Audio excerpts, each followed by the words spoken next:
What's up, everybody? I've got a brand new casual format for you, and it's called RODAN the Twin Pterodactyls.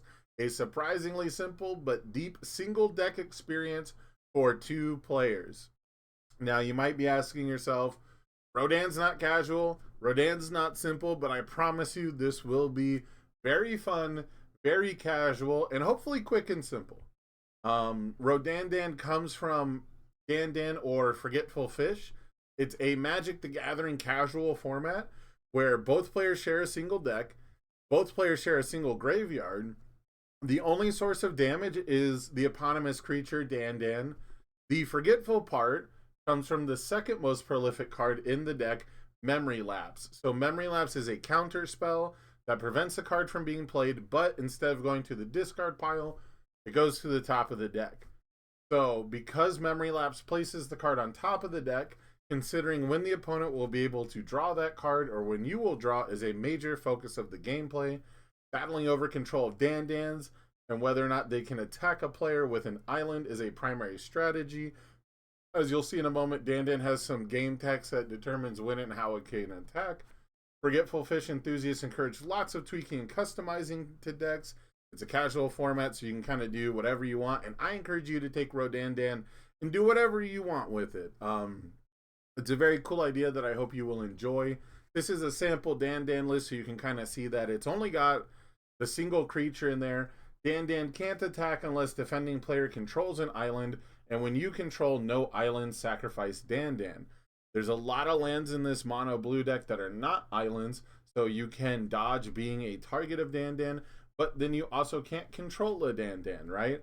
So both players have to have an island in play. There's bounce lands. There's things that modify the top of the deck. There's things that mess with the discard pile.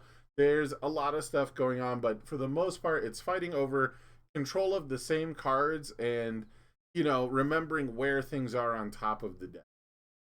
So the design goals for Rodan were to preserve the single deck, single discard pile nature of Forgetful Fish, have players fight over the location of cards in private and public zones, keep things relatively fast-paced and short.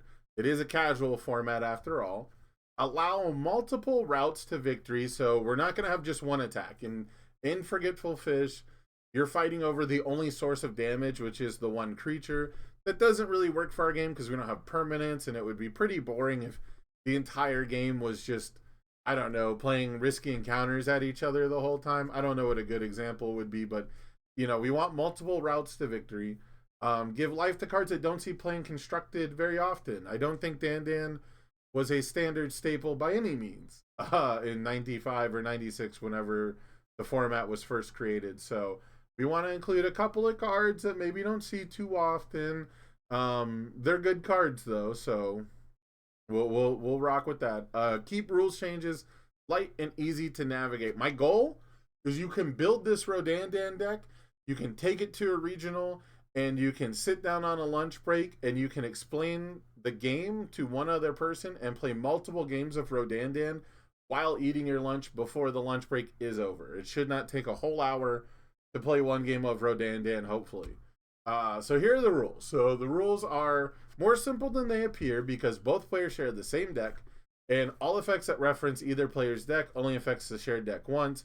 So if you've got like a mill effect, this really shouldn't come up too often, but I didn't want mill 1 to turn, like both players mill 1 to turn into mill 2, because then it would be one player mills and the other player mills. So for the sake of simplicity, and I think it's more intuitive, if it says both players do something to the deck or both players remove the top card of the discard pile, it's still just the one zone, right? So one deck, the one discard pile, one card removes. Again, I don't think this even really comes up in the deck that I've got, but in case you build one, there's a lot of different little interactions that come up. So both players share the same discard pile, and every other zone is separate. Card pool, momentum, remove from game. Both players have a separate remove from game pile, which means the player that gets to 4 attacks removed first gets to look at the top 4 first, right? So that's something to keep track of, is who controls the information. After you effects only refer to effects you control. For example, combined firepower's response is not playable when the rival removes a card from the shared discard pile. This was different. In the very first iteration of this, I had it so that it would count, right? So you have one discard pile, and when the rival play uses the Rodan remove ability, a card is being removed from your discard pile for a cost, but it was very unintuitive. I kept forgetting to do the ability. My rival kept forgetting to do the ability. It's very weird when you remove a card and we both respond with the same combined firepower. It didn't really work. So this is one you might want to change. You might have more fun with it, or depending on which cards you're using in the discard pile, right? But for me, for the to keep things intuitive and simple, after you effects, only refer to effects you control, even if it might be the correct zone. Opening hands are dealt poker style, a single card to each player back and forth. So you get one card, I get one card. You get your second card, I get my second card. This is just kind of a callback to the original Forgetful Fish rules. I think they still do it in Forgetful Fish. Magic has a lot of old poker thing. 90s Magic is very poker influenced. So I decided to keep that in. It kind of makes sense when you have a single deck. You resolve mulligans in player 1, player 2 order. So player 1 puts their cards aside, draws a new hand, shuffles the deck. Player 2 puts their cards aside, draws a new hand, shuffles the deck. This is just to make things not be poker dealing all the time. And this is to keep the mulligans kind of normal, I guess. But you do have to choose who goes first, right? Someone has to mulligan first. There's no symbol chaining unless playing by the retro advanced rules. And there will probably be like a retro version of the deck where there is no symbol chaining, because it'll be I think it'd be a great way for newer players to dip their toes into a limited retro environment and kind of experience retro cards. But a lot of old heads I know like symbol chaining, and it will add a huge depth to the strategy of knowing which cards your rival can and can't play because of their symbol chain, because you saw what they drew. So there is an almost unlimited amount of depth to this format, especially if you go into retro, into legacy, etc. But for this version, do not worry about symbol chaining. There's also no cycling. The first player to be required to draw, check, mill, or otherwise move a card from the deck to another zone without a card available to do so loses. This is again to keep things quick and fun and easy to remember. If you're trying to go for a mill out victory, we would be here all day. The deck has to be big to make Rodan work with the shared deck style and the way that the universe's rules work, the game mechanics. But sooner or later, you guys are going to be playing 7 hand size amount of cards, and there's a decent amount of card draw. So deck out is a very real win condition here. And so I figured it being immediately as the deck runs out would be kind of weird. So it's the first player to be required to use the deck, and there's no cards in the deck loses. An effect that requires a simultaneous action that involves a shared zone chooses the order in which players resolve the effect. So Botan's, Coaching, and Chivalrous, they have to go back to the way they used to work. They used to work that the turn player, or the owner of the effect, I should say, would choose the order in which the effect resolves. Nowadays, things happen simultaneously, but we can't have 2 players draw from the deck at the same time. So this adds to the strategy for mill victories with, card draw and things like that. This adds to the strategy of we both looked at the top 2 cards, but I want to choose who draws first. And I think that that's really, really cool. But this is technically a departure from the current standard rules, but it makes the single deck aspect work. So here's the deck. Now that you know the rules, it's a pretty simple deck. I tried to keep the total options a little limited just because, again, that is in line with the original Forgetful Fish. And starting things off, we've got Resounding Screech. I think this is one of the most interesting cards for a shared deck experience.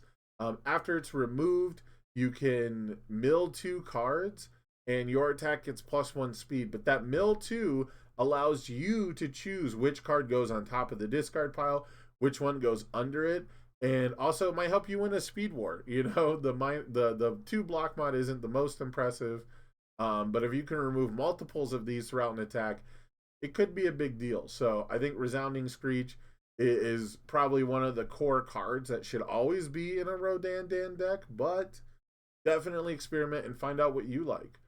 The other one that I think is most important and why it has the most copies along with Resounding Screech is Electric Moth. So this is discarded card, draw 2 cards, and then it's draw 3 if the rival has 10 or more foundations. So Rodan's pretty good at walling up. I mean, against another Rodan deck, you would hope that they just cancel each other out and it becomes difficult again. But this helps you set up the discard pile. This helps you, prevent your opponent from maybe using the top card of the discard pile. It lets you draw a bunch of cards, keep things going. But it also has the Giant Enhance to ready your character after this attack resolves, meaning you will be able to do the Rodan Enhance commit twice on your turn, which allows you to control the flow of information just a little bit better. And it should, again, be probably one of the core tenets of a Twin Pterodactyls deck. I've also got 4 Patchwork Baby. This one I chose mostly for the EX Powerful. Having a flexible momentum dump is a very big deal. The stun is the only stun attack. Oh no, Discipline Maneuver. Sorry, Discipline Maneuver. But I was going to say the only stun attack before we get to Deadlock. But that's not necessarily true. However, you'll notice that there is a lot of different keywords in the deck, right? We've got Fury, Taunt, Charge, Ranged. The 4 that are on Patchwork Baby. There's Weapon, Deadlock, Stun 3, Titan, Shift, Throw, Slam. So there's a whole lot of different keywords, and this could be a fun little mini game to keep track of, because Patchwork Baby is probably the lowest difficulty to highest damage card you're also going to get, especially if you have momentum to put into it. So I like this one a lot. Spirit Gun Mega is another one that messes with the discard pile in a really big way. It has draw card implications. I also wanted to include a 2-check into the deck, because I think if you can stack a 2-check to mess with your opponent, I think that that's really cool. So I want to have 1 bad check in there without making it super duper scummy with a 1. 1 might have been too far. And also, none of the 1 checks seem to really fit the deck too well. So we went with Spirit Gun Mega because this is very much a checkmate creating card. Spirit Gun Mega creates checkmate scenarios, and we do want the game to end eventually. Next up, we got Steady Shot. So this one can't kill the rival with the burn, but this creates an interesting tempo game where you get to gain 2 life and the rival loses 2 life, as long as you can set up the discard pile. And so I think this creates a fun little mini game, and it should also push the action along a little bit. 2 health, not a lot in the grand scheme of things, but if you're the player who draws 3 or 4 of these, and it's a deadlocky kind of a game, getting an 8 health lead can be a big deal. So this one's kind of neat. This might be the first one you swap out for your own Rodan Dan, but I encourage you to give it a try, because a 4-point health swing in a mirror might matter. It might be a big deal, but I think it's kind of interesting. Tri-Gravity Beam has to be here. Rodan is a very defensive character, and even though you're supposed to cancel each other out, the deadlock is a big deal here.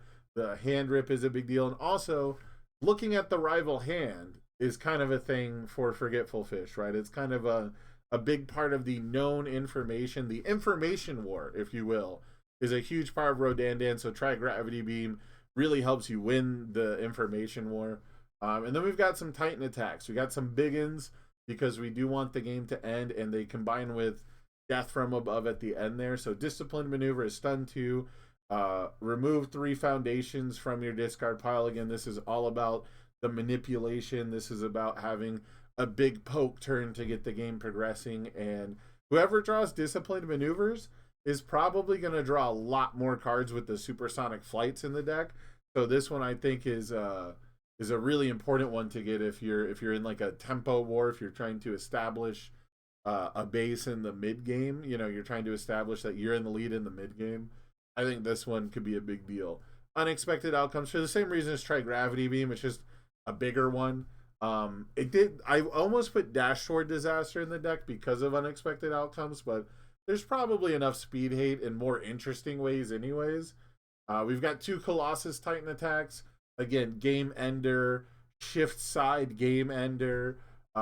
big attack to fight over. And if I remember correctly, I don't think there's any throw hate. So I intentionally left throw hate out. And there are going to be people who go, oh my God, it's so broken. It's so cheesy. Why would I not have an answer? Remember, guys, it's a casual format. It's not constructed. It's not a reflection of your skill that you didn't draw throw hate. The game has to end. This has to be a bomb. For a 10 cost card in the type of mirror match this will be, this has to be a reliable bomb. So having an answer to it should be pretty rare. And then lastly, Death from Above. Similar to a lot of the other cards, you're getting rid of things from the discard pile. We've got a 10 damage hit. We've got an 8 damage hit. We've got a 7 damage hit. Everything else pretty mid overall. Being able to draw 2 cards should kind of be a big deal. +4 block mod, not something to forget about. You know, the +4 block mod, we had to have 1 attack with a +4. So I like that we have a +0 block mod, a +1, a bunch of +2s. We have a lot of +1s actually. We have a +3 and we have a +4 all on the attacks. So these are all the attacks in the deck. This should be 44 cards. My math is adding up right. And let me know what you guys think of the attack lineup. I think it's very cool. I think it's very diverse. I think it's a lot of card draw and it's a lot of hand control, but that's how you win games. Next up, we've got actions, assets, and we'll start on the foundation. So 4 combined firepower. It goes with the character too well. It works for this it works for this idea really good. So I know firepower is very unpopular right now, but this is not a casino deck, so it shouldn't even really add damage too much. This is mostly the kind of thing where you're gonna play this to not only set up the discard pile how you want, but you're gonna play this not for the damage, but to prevent your rival from blocking with it. So combined firepower also could easily go just because it might be difficult to keep track of. It's something both players are going to have to respond with. So I could definitely see it being removed, but I think for the way that this format works with the shared discard pile, I think combined firepower is too interesting not to include. Same thing for 2U 2,000 years from now. Revealing the top card of the deck and getting to play it is a massive bomb. It's very funny when you set this up correctly and the opponent's like, oh man, I should have failed the block or done literally anything, you know, because you set this up. Airy Smiles is cool because you add a card, you add a foundation from your stage, and then your rival might draw it or check it. So I think Airy Smiles is very, very interesting. It's also just a great defensive piece to slow your rival down and to prevent things like unexpected outcomes from playing the attack that it removed. So I think that's very cool. Tracking device is one of my favorites. You can take it out if you want, but tracking device giving you kind of like an expedited Rodan commit. Looking at the 4 immediately is just cool. 2 League of Villains because, and I want to put no one-ofs in the deck. I should mention right now, I didn't ever want the game to be, oh man, you drew the only copy and I couldn't and I didn't even get a chance. Now, granted, with 2 ofs, they might draw both and you get the same thing, but a 1-of just felt too bad. So there should be no 1-ofs. I think everyone should at least have a chance to draw a copy of a card that you draw, but League of Villain I thought was really, really cool. Having a cancel in the deck is a big deal. Cape of No Return's another big one. Knott's Flask is very nice for controlling the mill game, controlling the top card of discard piles, and whoever builds a Knott's Flask having that -3 damage is probably the most important thing. 4 Supersonic Flight. Now this one I wanted to have 8 of in the deck, but I was struggling to get foundation variety. So if you want to take out other foundations and add any other foundation that's already on this list, Supersonic Flight is the one I recommend. Having a zone change to a known zone is very cool, and that's a big reason. Another reason why Airy Smiles is in the deck is because the zone change to a high guaranteed is very interesting to me. It is kind of how you get like Buko stats. It's how you combine for card draw, but also you can almost never enhance with this until your rival has done their Rodan enhance, right? Because if you enhance with Supersonic Flight and then they give it -4 speed and draw a card, that doesn't feel very good, does it? So I think Supersonic Flight got reined in a lot for the single deck experience, whereas typically for Rodan players, this is just +6 speed, +3 damage. But I think it's very funny here. Three Eyes of Hiei. This one goes again with its top of deck knowledge, its hand knowledge, its zone changing and fixing. So I thought that was cool. Cheerleader to flash attacks to speed things up a bit. You know, have that defensive momentum use is nice. And then we got Four Glimpses of the Past. So this is another one that I originally had like 6 to 8 copies of because it's kind of like another Rodan enhance, right? Enhance commit. This attack gets minus X speed. X equals the block modifier of the top card of your discard pile. This is how you win speed wars primarily. With this card, if your rival can set up the discard pile for their own Rodan enhance after you've used your Rodan enhance, you get to Glimpse of the Past on defense. So I thought this one was really cool. Hacker Extraordinaire has to be here because not only is it a 4 block mod, but it deals with assets, and we do have some really nice assets. So if you get the hacker and they get the asset, you might still come out ahead. Chivalrous is here because it protects our cards a bit, and it also has the big funny we both draw a card wording. Same thing with Botons down there. Dexterous Appendages is a card you'll probably never see anywhere else but in Twin Pterodactyls, and again, it discards the top card of the deck. If you named the card type correctly, you get +3 speed. So this one's very, very funny. You should definitely win some games based off of messing up the top of the discard pile, because again, it discards the top card. So if you dump a +0 block mod on top and get 3 speed out of it, that should win you that attack, right? You should win the enhanced step. So I like that one a lot. 2, Dissolving the Conflict. This one's just a really nice little defensive ability. It helps against a lot of the big attacks in the format. It helps against Tri-Gravity for late strings. So I thought this one was kind of neat. It doesn't do a ton outside of if the rival doesn't play the card again. Like if you bounce an attack and it stays in their hand, that adds to the mental memory game. So that's cool. Incubating is a Rodan staple, and that's how we're going to activate and fight over supersonic flights and how we get our 4 attacks removed. I have 6 here finished. This is mostly because there's a lot of duplicates in the deck, and the Deadlock ability is a big deal here. Pitching In is a 6 check that you will probably, again, only see in Rodan decks or in Twin Pterodactyls format. It just lets you take 1 card from your discard pile, put it on top of the discard pile. So you can mess up your opponent, you can set yourself up, you can do a lot of really cool stuff with it, and I'm glad that it's finding a home in this format. I think this is one of the better cards in this single deck experience. And we have High End. High End's just another +4 block mod, but it has a lot of implications because you can add it to your hand and then put a card on top of the deck. So you can put the 2 check on top, you can mess with your rival. There's so many things you can do with High End here. This one, maybe it should be a 4 of, and your finish should be a 4 of as well.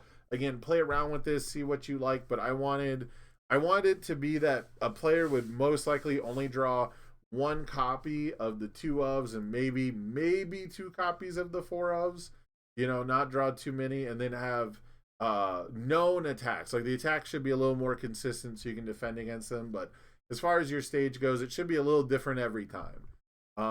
The extended Rodan bonus cards. So this is a 102 card base deck. This is the deck I would suggest everyone build first. You know, this is the deck that I would put together and bring with me to a regional to play out on lunch break. But if you want to add more to the Randan list, I would not suggest making the deck bigger. What I would do is I would take 2x copies of all these cards, make all of these 2x except maybe Resounding Screech and Electric Moth, but make everything else at 2x, and then add a 1 of for each of these cards. Now, I'm not going to go over all of these cards. There is a ton of stuff, but just know that almost every card here either messes with the top card of the discard pile or it messes with the top card of the deck. Right? House of Cards messes with the top card of the deck. Award the Vector puts a card on top of the deck. Heart of the Band is damage plus or minus based on the top of the deck. Glimpses of the Past gives you... Oh, that's already in there. Whereas it's Styling Bakugo does the same thing. Saves a million. You block. You look at the top. Loving Father is kind of like you're finished, but stronger. Right? If the top card of the discard pile is a copy of the attack currently resolving, you get to pick it up. So Loving Father is really cool. Again, no symbol chaining for all these ideas. These are all just very cool things. Nimble Maneuver almost made the original list. Flamethrower is very funny. Hardened Steel is good, but it can prevent stalling out if you put multiple copies in in it.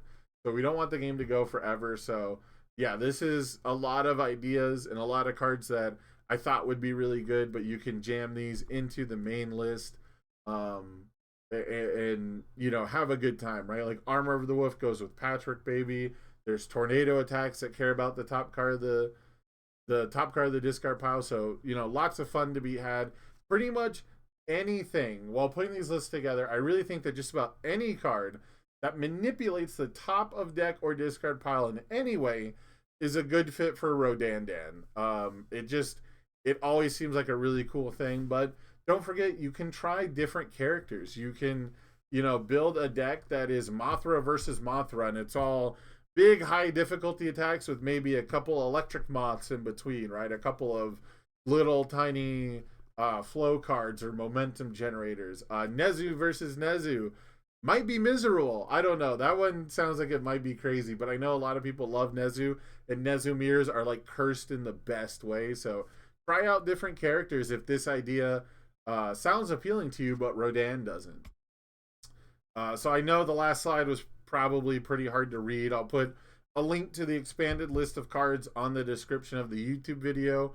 I will forget to do that though, so someone will have to comment on the YouTube video that I forgot to put the link in the description. But I will. You do just have to comment because I will forget. This isn't engagement bait. This is just a symptom of attention deficit. You know what? Let's move on. So Retro Advanced is coming soon. I've got a lot of ideas. Again, there's so much in Retro to kind of pour through, and I don't want the deck to be too big. But symbol chaining adds a huge strategic depth and allows for incredibly powerful combinations, but also to restrict them, right? Because of the symbol chain, there's lots of great cards to choose from. It's very hard to narrow it down, and I think Retro Rodandan is a great way to dip your toe into retro cards. There's no deck building required. A limited scope of new interactions to learn means even a player not interested in the retro format can enjoy these cards in a casual vacuum. So there's a lot of cards I really like. There's one that gives bonus damage based on the size of the discard pile. There's a card that says when you check it, you get to draw a card. There's cards that say cards can't leave discard piles. There's cards that say you can't draw cards for the turn. There's so many other cards that just mess with the top of the discard pile. So I think that Retro has a lot of really cool interactions. So I do plan to make a Retro Advanced version of the Rodandan format, but we'll see how that goes. We gotta get the current version, the standard version, going first. So let me know if you ever play Rodandan. Give me your feedback to help improve the format. I'm only one man. I only have a few people who have helped me out so far in choosing cards and figuring out, but you, the players, have to keep it alive. You, the players who are interested, have to go around and say, hey man, you want to learn a new way to play universes? And hopefully I can put this deck together, have it with me for nationals. I don't think there's anything else to travel to, so kind of a bad timing on this one, but I think this is a really cool idea. Let me know down in the comments below if this is something you ever want to play on TTS. I am super down to put this together and jam out some games, and let me know if you have fun. I will take all the feedback I can to help improve and curate the Rodandan list and make it something fun that everyone can enjoy. I look forward to your guys' feedback, and I hope you enjoy playing Twin Pterodactyls.